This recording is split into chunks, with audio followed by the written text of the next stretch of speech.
จะสบายดีบรรทานขอต้อนรับบรรทานเข้าสู่บทเรียนที่10ใน EP 10/1ข้าพเจ้าจะมาสาธิตการห้างหนังสือเซิร์นเป้าหมายของบทเรียนนี้ก็คือ 1. จะช่วยให้บรรทานรู้วิธีการนำใช้เทคนิคการนำใช้โปรแกรมสั่งต่างๆที่เขาได้เรียนก่อนหน้านี้เข้ามาใช้ในการห้างเอกสารตัวจริงตั้งแต่ต้นจนจบ 2. ก็คือข้าพเจ้าจะมาสาธิตการห้างเอกสารประเภทหนังสือเซิร์นซึ่งจะนำใช้บรรดาเทคนิคต่างๆที่พวกเขาเรียนก่อนหน้านี้เอามาหมุนใช้ในการห้างเอกสารตัวจริงซึ่งรายละเอียดจะเป็นอย่างไรนั้นพวกเรามาเริ่มกันเลยในการสาธิตนี้ข้าพเจ้าจะมีตัวอย่างอยู่ฝากซ้ายมือเนาะซึ่งเป็นหนังสือเซิร์นที่ห้างสำเร็จเรียบร้อยแล้วและฝากขวามือก็จะเป็นไฟล์เอกสารที่พวกเราจะเริ่มห้างโดยการนำใช้เทคนิคต่างๆเข้ามาห้างตั้งแต่ต้นจนจบโดยทั่วไปแล้วเทคนิคการห้างก็จะมีหลายวิธีบรรทานขึ้นกับความลื่นเคยของแต่ละคนซึ่งเทคนิคที่ข้าพเจ้าจะมานำเสนอบรรทานก็คือจะเป็นการนำใช้เทคนิคต่างๆที่พวกเราได้เรียนในบทก่อนๆนี้แล้วเอามานำใช้ในตัวจริงพวกเรามาเริ่มกันเลยก่อนอื่นก็คือให้บรรทานเปิดไฟล์มาแล้วก็ตั้งชื่อต้องบรรทานตั้งชื่อไฟล์เรียบร้อยหมดเนาะแล้วเราก็จะเริ่มการห้างส่วนค่ามาตรฐานต่างๆเนาะก็คือเราได้กะเกี่ยมก่อนอันนี้เรียบร้อยแล้วก็ให้บรรทานกดเข้ามาเลือกสไตล์เนาะบรรทานสไตล์ตัวที่เราเลือกก็คือตัวเอกสารทางการเนาะกดแล้วปุ๊บเนาะเราก็มาเริ่มห้างเลยก่อนอื่นเราก็จะพิมพ์ชื่อประเทศและคำของศาสตร์ก่อนเจ้าภายหลังที่พิมพ์เรียบร้อยแล้วนะบรรทานก็ให้บรรทานให้ตามกำหนดเนาะก็คือตอนนี้จะเป็นขั้นหน้า12เข็มนะบรรทานอยู่ทั้งกลางให้บรรทานทัดสีเนาะและขนาด12เรียบร้อยเนาะเข้มอยู่ทั้งกลางเจ้าหลังจากนั้นก็ให้บรรทานแตะลงมาเนาะเจ้าแตะ Enter ลงมาต่อไปพวกเขาจะเอาโลโก้เครื่องหมายซ่าเนาะเข้ามาเจ้าให้บรรทานลากเข้ามาใส่เลยเนาะลากมาใส่แล้วเนาะก็ให้บรรทานดับเบิลคลิกดับเบิลคลิกเสร็จแล้วเนาะมันก็จะมีฟอร์แมตออกมานะบรรทานแล้วก็ให้บรรทานเลือก wrap text นะเจ้าแล้วก็มาเลือกตัวไทยเจ้าแล้วปุ๊บเขาก็สามารถย้ายมันได้เนาะแล้วก็ให้บรรทานมาปรับค่าเส้นผ่าศูนย์กลางของมันโดยการคลิกเมาส์ขวาบรรทานคลิกเมาส์ขวาแล้วปุ๊บแล้วก็เขาก็เลื่อนเมาส์ลงมาเนาะมาฮอดไซส์ and position ตัวนี้คลิกไซส์เนาะเขาก็มาปรับค่าเส้นผ่าศูนย์กลางเนาะล้วงศูนย์ครับปรับอยู่ที่2จ้าปรับตัวเดียวแล้วก็แล้วเนาะมันจะปรับออโต้ให้เขาเองจ้าแล้วก็กดโอเคเรียบร้อยแล้วนะจ้าเรามากดขึ้นเนาะว่าถูกต้องเลยอย่าง2เรียบร้อยแล้วบรรทานหลังจากนั้นเขาจะเอาตัวนี้มาอยู่ทางกลางเจ้าแล้วก็ enter ตัวนี้ลงมาอีกตื่มเนาะตัวนี้ก็ให้บรรทานปรับเนาะให้มันสมดุลกันอยู่วางกลางนะบรรทานเจ้ามันก็จะอยู่ประมาณนี้เจ้าเรียบร้อยเนาะหลังจากนั้นให้บรรทานกดใส่กากเครื่องหมายซ่าเนาะแล้วเอามาวัดเบิ่งว่าเส้นลากตัวนี้เนาะมันถูกต้องแล้วหรือยังนะบรรทานโดยการเอาเมาส์มาใส่บนนี้นะบรรทานเมาส์ใส่ข้างเมียแล้วบรรทานจะเห็นเส้นตัวนี้ตัดเจ้าเวอร์ชัน Microsoft Word ที่ข้าพเจ้าใช้นะบรรทานมันจะเป็นเวอร์ชันของ 2019 ซึ่งโปรแกรมได้มีการปรับปรุงก็คือว่าพวกเราตั้งขอบบนทางเทิงนะบรรทานคือ2นะเจ้าขอบเอกสาร2แล้วมันจะบนเรือนก่ายขึ้นไปนะบรรทานเฉพาะเวอร์ชัน 2019 บรรทานมันจะบนเรือนขึ้นไปถ้าว่าเวอร์ชันอื่นเนาะที่ต่ำลงมาบนนี้มันก็สามารถเลื่อนขึ้นไปได้นะบรรทานมันสามารถเลื่อนขึ้นไปได้แต่ว่าตัวนี้มันจะเลื่อนมาได้ถ้ากรณีที่ของประธานใช้เวอร์ชันอื่นเนาะที่ว่ามันบ่ได้เป็นอันนี้เนาะก็ขอให้ประธานปรับตามตัวนี้เนาะโดยที่กดใส่กาเครื่องหมายซ่าแล้วก็ประธานก็กดเส้นตัวนี้เนาะเพื่อวัดให้มันถึงเจ้าถ้าสมมติว่าของเฮามันเกินไปกับประธานก็เอาลงถ้าว่ามันลุดก็ให้มันปรับออกขึ้นเจ้าให้มันถึงเป๊ะตามเส้นตัวนี้เจ้าก็ถือว่าถูกต้องแล้วต่อไปพวกเขาจะมาปรับค่าระยะห่างระหว่างกาเครื่องหมายซ่าและชื่อประเทศเจ้าระยะห่างอยู่นี่เนาะก็คือมันจะมี2แบบนึงก็คือจะเป็นถ้าสมมติเราตั้งค่าเป็นซิงเกิลเนาะก็จะเป็น 0.5 ถ้าเป็นค่า Excel ก็เป็น7เจ้าทางว่าปรับอยู่นี่เจ้าให้ประธานเอาเมาส์มาใส่บนทั้งกลางนั่นประธานบนระหว่างตัวนี้กับตัวนี้นะประธานมันจะอยู่บนนี้แล้วประธานกับกดเข้าโฮมเนาะแล้วมาปรับอยู่ที่พารากราฟปุ่มน้อยๆนี่กดเข้ามาปุ๊บประธานเขาจะเห็นซิงเกิลเนาะถ้าสมมติว่าประธานปรับค่าซิงเกิลก็เป็น 0.5 กับพิมพ์เลยเนาะ 0.5 แล้วกับ enter นะประธานเขาจะมันจะยับขึ้นนะประธานถ้าสมมติว่าประธานบ่อยากปรับตัวค่า 0.5 เนาะกับมาเลือกเป็นค่า exactly เจ้าก็เลือกตัวนี้เป็นค่า exactly กับพิมพ์7ใส่เจ้าขนาด7 point นะเจ้า7 point แล้วก็กดโอเคเจ้ามันซ้ำกันนะเจ้าจะว่าข้อนี้ก็ถือว่าสำเร็จแล้วประธานต่อมาพวกเขาจะมาภาคส่วนตัวนี้ประธานองค์การประกาศใช้เอกสารเลขที่เอกสารสถานที่วันเดือนปีออกเอกสารเจ้าก็คือตามตัวนี้นะประธานมันจะลงแถวเนาะห้องนี้แล้วก็ลงแถว1เจ้าประธานก็ลงแถว1เจ้า ลงแถวหนึ่งเนาะมันจะอยู่บนนี้แล้วก็ลงแถวอีกแถวหนึ่งเจ้าแล้วเขาก็จะมาพิมพ์ภาคส่วนนี้เจ้าโดยการเขาจะใช้เทคนิคตัดตารางเข้ามาซอยเนาะสังเกตนะว่าณตอนนี้ของพวกเขาในแมนมันจะเป็นขนาด12เข็มนะประธานแล้วมันอยู่ทางกลางเนาะมันอยู่ทางกลางเพราะว่ามันยังจือค่าตัวนี้อยู่ประธานก็กดมาใส่ค่าตัวนี้คือเก่าก็ได้เนาะแล้วมันจะเริ่มต้นใหม่เจ้าหลังจากนั้นพวกเขาจะมาเริ่มพิมพ์ข้อมูลภาคส่วนนี้เนาะก็คือชื่อของการจัดตั้งประกาศใช้เอกสารเลขที่สถานที่วันเดือนปีออกเอกสารโดยการนำใช้เทคนิคของตัดตารางมาตรฐานก็คือเขาจะมาสังเกตว่า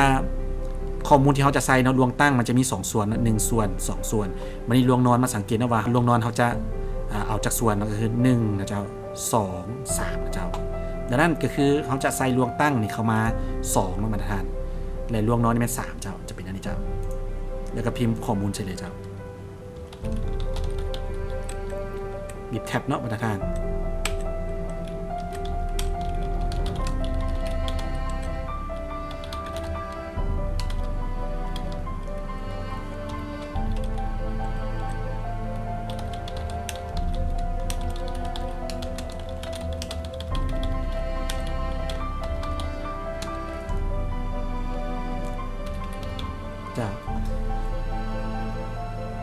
มาห้องนี้ถือว่าแล้วเลยเนาะบัตรทานถ้าสมมติว่าบัตรทานบ่อยากให้ตัวเลขเนาะที่ปัจจุบันนี้มันเป็นฟอนต์ของพิซซ่าเนาะปกติก็สามารถใส่ฟอนต์พิซซ่าได้เลยเนาะตัวเลขบัตรทานแต่ว่าถ้าสมมติว่าบัตรทานอยากให้มันงามขึ้นเนาะบัตรทานก็สามารถปรับเป็นฟอนต์ Times New Roman ได้นะเจ้าถ้าสมมติว่าสิปรับเป็นฟอนต์ Times New Roman เนาะบัตรทานก็สามารถลบกันเนาะแล้วก็เขาก็มาเปลี่ยนภาษาเจ้ามาเปลี่ยนภาษาเป็นภาษาอังกฤษนะเจ้าแล้วมันก็จะเปลี่ยนเป็นตัวนี้จุดนี้มันก็จะเปลี่ยนเป็น Times New Roman ให้เราเลยเจ้าที่บัตรทานพิมพ์ใส่เนาะสุดๆของเจ้าซึ่งในตัวอย่างนี้ข้าพเจ้าจะใส่เป็นฟอนต์ Times New Roman นะบัตรทานส่วนการหาปกติมันสามารถใช้ฟอนต์พิซซ่าได้เลยนะเจ้าหลังจากนั้นพอเราจะมาปรับ2ส่วนนี้เนาะให้มันเพียงกันอยู่ขอบฝักของมือเจ้าโดยการใส่ปุ่มคำสั่งนี้เจ้าเรียบร้อยเจ้าหลังจากนั้นบัตรทานก็เอาตารางออกไปเอามาคลิกใส่ปุ่มตัวนี้เนาะแล้วก็มากดใส่ตัวนี้เจ้าเลือกคำว่า no border เจ้าเรียบร้อยแล้วเจ้าซึ่งตารางนี้บัตรทานจะเอาปิดออกตอนนี้เลยก็ได้เนาะหรือว่าจะปล่อยตอนเวลาที่ห่างเรียบร้อยเมื่อใดเขาจะปิดก็ได้เจ้าก็แล้วแต่เจ้าแต่ว่าในตัวอย่างนี้ข้าพเจ้าจะเอาเส้นขอบมันปาเมียกันเนาะเพื่อให้เขากะระยะห่างระหว่างองค์ประกอบอื่นนี่ให้ง่ายขึ้นเจ้าบอสุดท้ายเลยเขาจะมาเห็นเส้นตารางนี้หายไปเจ้าต่อมาเนาะก็คือเขาจะมาพิมพ์สื่อเอกสารเนาะแล้วก็พักส่วนเฮียนกับเรื่องเจ้ามาเบิ่งตามค่ามาตรฐานเนาะก็คือมันจะลงแถวหนึ่งมาตรฐานเนาะมาตรฐานกับ enter 1เจ้าอาจจะนั่งกับพิมพ์สื่อหนังสือเสื้อเนาะ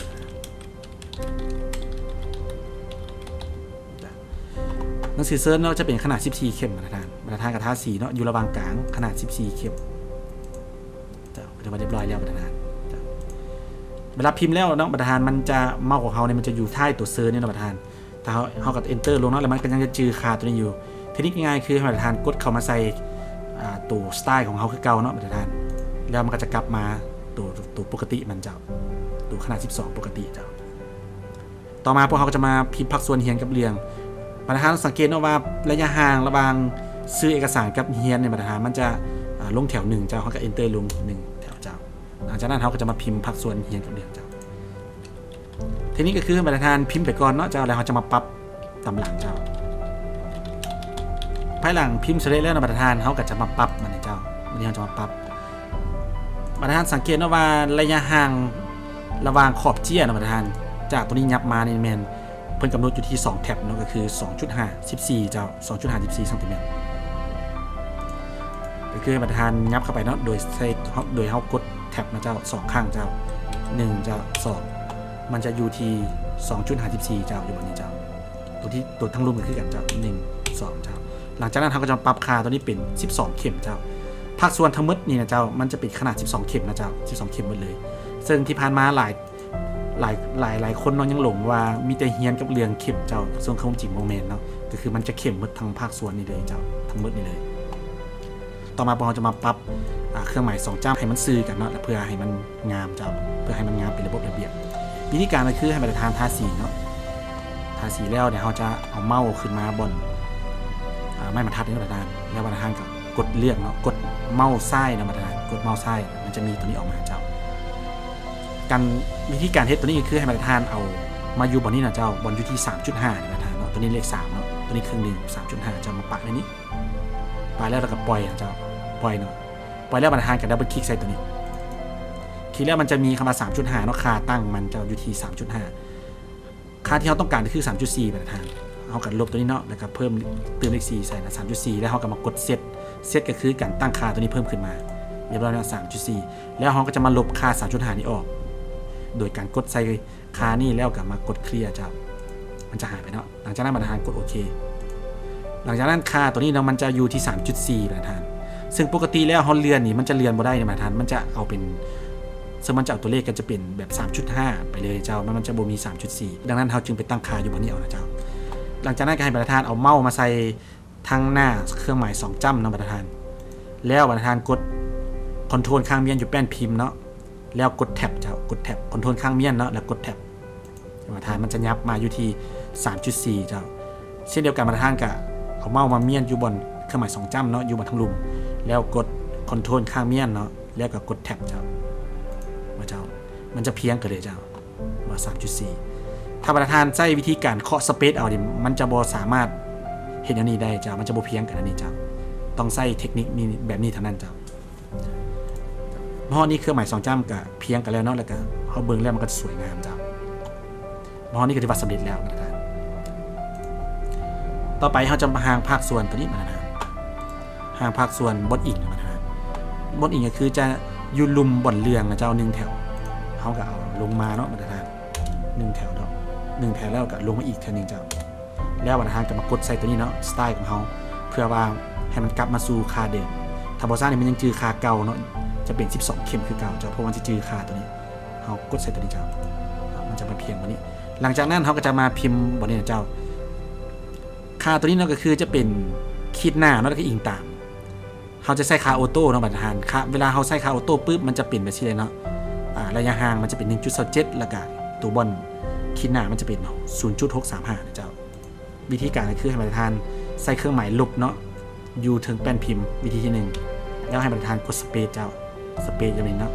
แล้วมันจะปรับเป็นค่าออโต้เลยเจ้าแล้วบัตรทานก็เริ่มพิมพ์แล้วอีกตามเจ้าถ้าสมมุติว่าอันนี้เป็นวิธี1ถ้าวิธีที่2ถ้าบัตรทานบ่มักตัวนี้เนาะบัตรทานก็สามารถกดใส่ตัวนี้เนาะคลิกขวาแล้วมาใส่มาซอกบนบิลเลตนะเจ้าตัวนี้เจ้าบิลเลต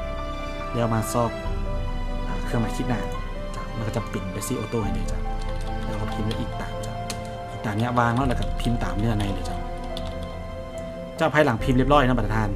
มันก็จะเป็นอย่างนี้เจ้าวันนี้เขามาสังเกตเนาะเวลาที่เขาพิมพ์แล้วเขาต้องมากวดคือเนาะว่าเนื้อในต่างๆนี่มันมีความต่อเนื่องกันแล้วหรือยังเจ้าเขามาอ่านเบื้องหน้าเจ้าอ่านมาแล้วมาฮอดตัวนี้เจ้าการเคลื่อนไหวของกลุ่มเอกสารแห่งชาติเจ้าคำว่าเอกสารแห่งชาติเนี่ยมันเป็นชื่อเป็นกลุ่มเดียวกันบัตรทานถ้าว่าถูกต้องแล้วนะเขาจะต้องได้ให้มันมีความเป็นต่อเนื่องกันบัตรทานเนาะเพื่อว่าเวลาเขาอ่านมันจะบ่สะดุดวิธีการก็คือเขาจะมา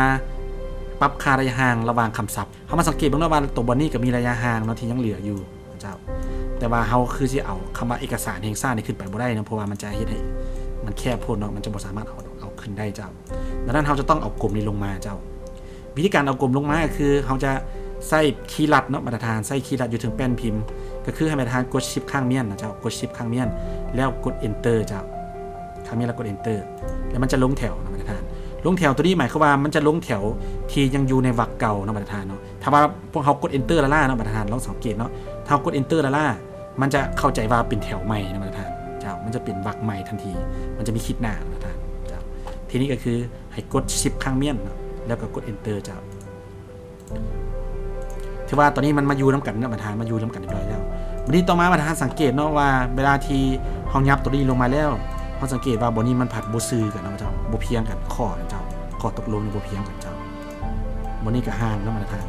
วิธีการคือเขาจะมีการปรับให้ข้อนะเจ้าให้มันเพียงกันนะมาทานไม่จังจะงามนะวิธีการคือเขาจะยังใส่คำสั่งแท็บคือเก่าโดยการทาสีมาทานทาสีแล้วเอาเมาส์มาใส่แท็บไม่มาทัดนี่มาทานเขามาเลือกจุดที่มันเพียงกันเจ้าสมมติจุดนี้เนาะมาทานจุดเพียงกันแล้วเขาก็ปล่อยเจ้าปล่อยปุ๊บเขาจะกดปุ่ม backspace กลับขึ้นมาเจ้าแล้วเขากด control ข้างเมียนมาทานแล้วมากดแท็บเจ้ามาทานมันจะซื้อกันเจ้ามันจะซื้อกันอันนี้เลยเจ้ามาทานถ้าบอสซ่าเลยมันจะบดซื้อกันมาทานเนาะหลังจากนั้นเขาสังเกตเห็นว่าตัว ตัวนี้ตัวทั้งลุมนี่มันยังบ่ซื้อท่านประธานเนาะเขาก็จะมากดใส่นี่เจ้ากด backspace เท่านึงแล้วคอนโทรลข้างเมียนแล้วก็กดแท็บธรรมดาแล้วมันจะซื้อกันนะเจ้าธรรมดามันจะซื้อกันเป๊ะเลยธรรมดาเนาะเจ้าหลังจากนั้นมาตรฐานมาสังเกตเบิ่งจุดนี้เนาะบอนี่ก็ยังเห็นว่าเมื่อเปรียบเทียบกันแล้วมันก็ยังห่างกันอยู่นะเจ้ามันยังห่างบ่สม่ำเสมอนะเจ้าวิธีการคือเขาจะเพิ่มระยะห่างของระบบขับซับนี่เพิ่มขึ้นนะเจ้าเพื่อให้มันมีความสมดุลกันเพิ่มเติมเจ้าวิธีการคือให้มาตรฐานทาสีเนาะทาสีในส่วนนี้แล้วมาตรฐานเข้ามาปุ่มเมนูโฮมแล้วมากดเข้าที่ฟอนต์นะเจ้าปุ่มน้อยๆนี้กดใส่แล้วปุ๊บมันจะมี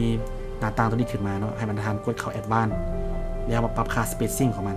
ถ้าเขากดลงลุมเนาะมันจะเป็นการย่อเข้าถ้าเขากดขึ้นเทิงนะมันจะเป็นการขยายออกนะเจ้า expand ขยายออกสมมติว่าเราเริ่มจาก 0.1 มั้งนะเจ้ามันก็จะยับออกสมมติว่าเราเพิ่มจาก 0.2 เจ้า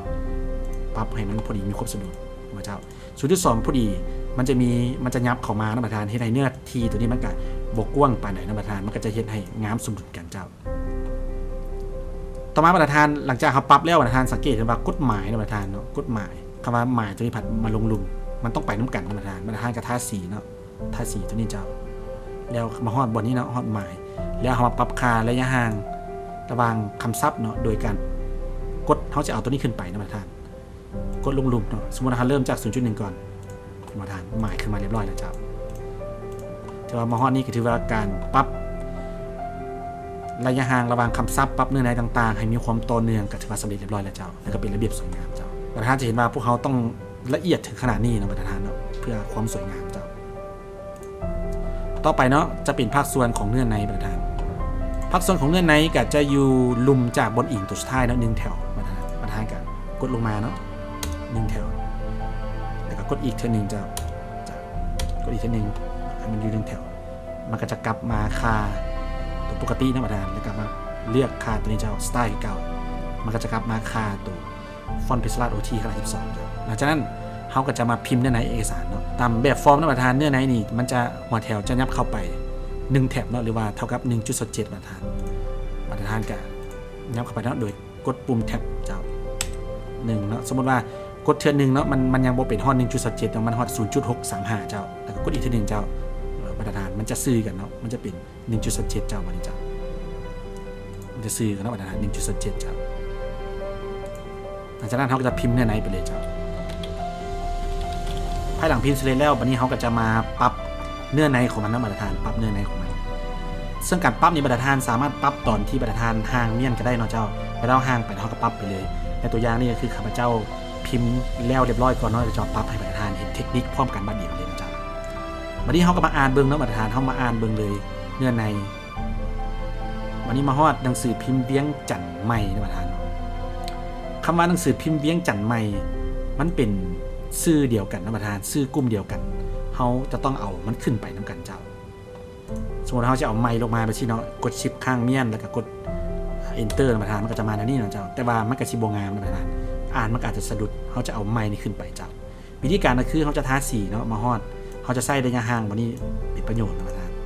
ทาสีแล้วมาเอาเข้าบนไมค์นี้มาฮอดจุดบนไมค์นี้แล้วก็มาเข้าที่ตัวนี้โฮมฟอนต์บนเก่าแล้วปรับค่าระยะห่างระหว่างคำศัพท์โดยการที่เขาจะกดให้มันย่อเข้ากับกดลงลุมนะประธานเริ่มจากค่า 0.1 ก่อนเนาะ 0.1 ยังบ่ขึ้นไป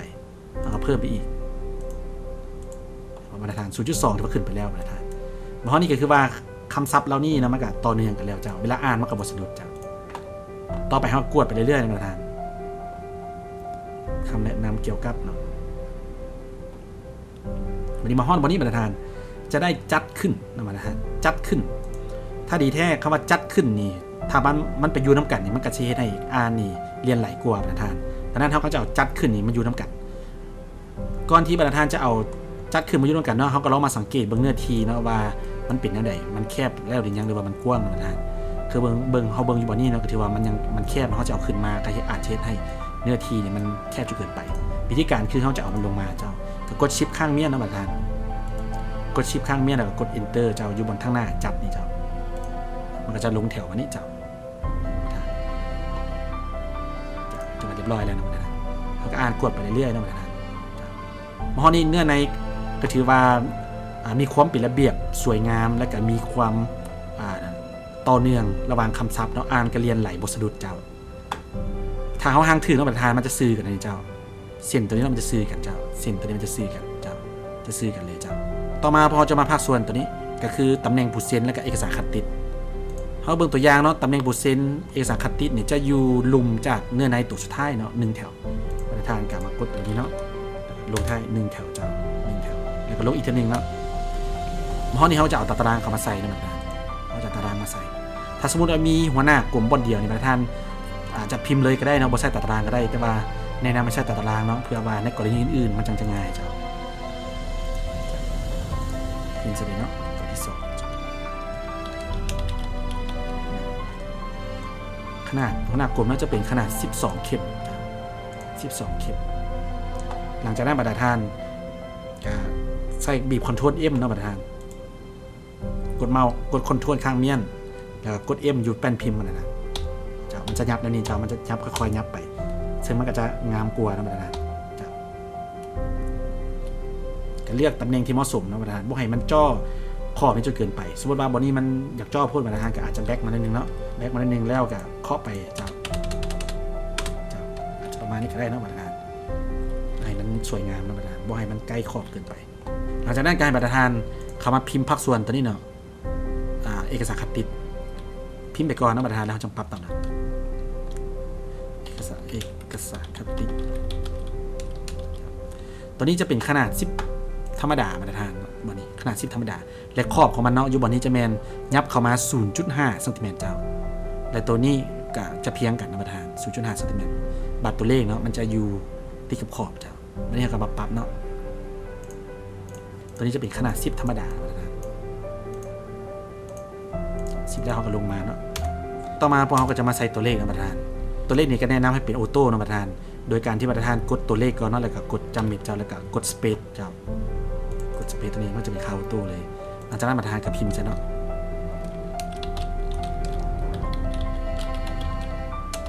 1 ฉบับ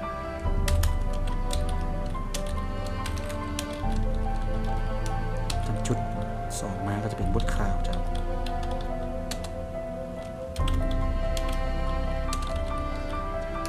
จะมีหลังจากนั้นพวกเขาจะมาปรับตัวนี้ประธานตัวบอนเอกสารคัดติดประธานตัวนี้จะยับเข้าไป 0.5 ประธานก็เอาเมาส์มาปาเมนทางหน้ามาเนาะแล้วก็มาเลื่อนตัวนี้เจ้าเลื่อนเข้าไป 0.5 เจ้าวันนี้ 0.5 เรียบร้อยนะหลังจากนั้นเขาก็จะปรับตัวนี้ยับเข้าไปเจ้าโดยตัวเลขเนาะมันจะติดขอบเลยเจ้าก็อยู่วันนี้แล้วตัวต่อมาเนาะบนเนื้อในนี่มันก็จะอยู่ที่ 0.5 เจ้าเวลาปรับแล้วมันจะเพียงกันนะครับมาห้องนี้ประธานจะสังเกตเห็นว่าตัวเลขเนาะมันกับโบเพียงกันนะเจ้าความจริงมันก็ได้แต่ว่ามันกับโบงามนะประธานเขาต้องปรับให้มันเพียงกันเพื่อความสวยงามวิธีการก็คือประธานทาสีเนาะเขาจะมาใส่ขาแท็บเจ้าเดี๋ยวประธานก็เอาเมาส์มากดใส่บนแท็บประธานนะประธานเลือกตำแหน่งให้กะระยะห่างให้มันเหมาะสมเจ้าสมมติว่าข้าพเจ้าล้อมเอาที่3ก็นะเจ้ากด3ปึ๊บแล้วประธานก็เอาเมาส์มาใส่อยู่ตัวหน้าเลข0เนาะ01นี้แล้วก็กดคอนโทรลข้างเมียนแล้วก็กดแท็บเจ้ามันจะยับ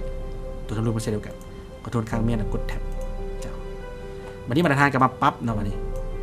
มาปรับตัวนี้ให้มันเหมาะสมอาจจะยับเข้าอีกนิดนึงเนาะประธานให้มาเจ้าถ้ายับเข้าไปอีกมันอาจจะแตกกันเจ้าเอามันยับบนให้มันเลือกเหมาะสมเนี่ยบอลนี้จะเป็นเหมาะสมที่สุดนะเจ้าแต่ก็พอดีงามเจ้าแล้วก็ปล่อยให้มาเจ้ามาห้องนี้ถือว่าสำเร็จแล้วประธานต่อมาเนาะจะเป็นภาคส่วนของฟุตโนตประธานภาคส่วนฟุตโนตก็ให้ประธานดับเบิลคลิกใส่นะประธานดับเบิลคลิกใส่บอลทั้งรูมนี่เลยนะเจ้าดับเบิลคลิกใส่บอลเปาวางทั้งรูมนี่นะมันก็จะออกมาเป็นภาคส่วนฟุตโนตนะจะเป็นขนาดอยู่บนตัวนี้ประธานมันจะเป็นขนาด10ธรรมดาประธานให้ประธานมาปรับคาร์ฟอนเนาะเป็นขนาด10ธรรมดา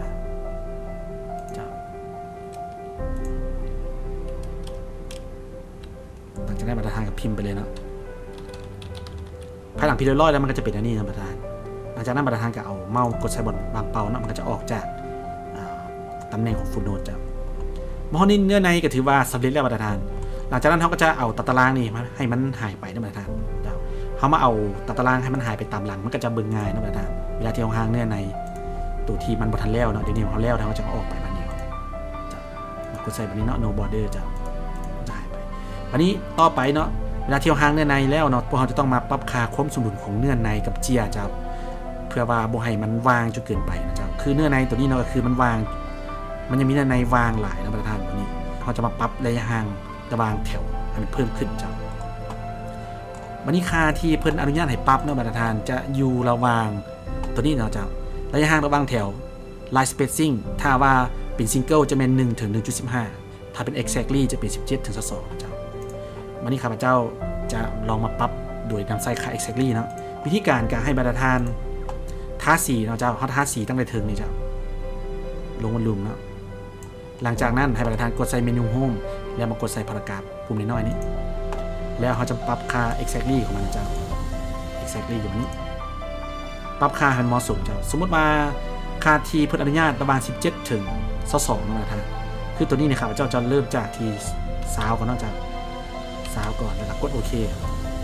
เจ้าให้ราคาซาวปุ๊บแล้วมันก็จะยืดออกมาเนาะประธานมันจะยืดออกมาเจ้าประมาณนี้เนาะเวลามันยืดออกมาแล้ววันนี้เราลองมาเบิ่งค่าต่อไปเนาะเราเพิ่มเป็น21เบิ่งเจ้า21เห็นว่ามันก็ยืดออกมาอีกนะประธานแล้วก็มีเนื้อทีเขาต้องมากะเบิ่งเนื้อทีเนาะให้มันเหมาะสมเจ้าเนื้อทีในการเส้นประทับตาเจ้าให้มันพอดีกันอันนี้เป็นค่าที่21ถ้าสมมติเราเอาค่าที่22เจ้าค่าที่2นี่มันก็สิเกินโพดเนาะประธานเนาะมันเกินมาเฮาหน้าที่2เจ้าเราออกค่าที่19ของเราจ้ะค่าที่19เห็นว่ามันจะหดเกินเข้าไปเกินไปเจ้าดังนั้นเนาะประธานค่าที่เหมาะสมเนี่ยจะเป็นค่าที่ซาวน์ประธานเนาะเจ้าค่าที่ซาว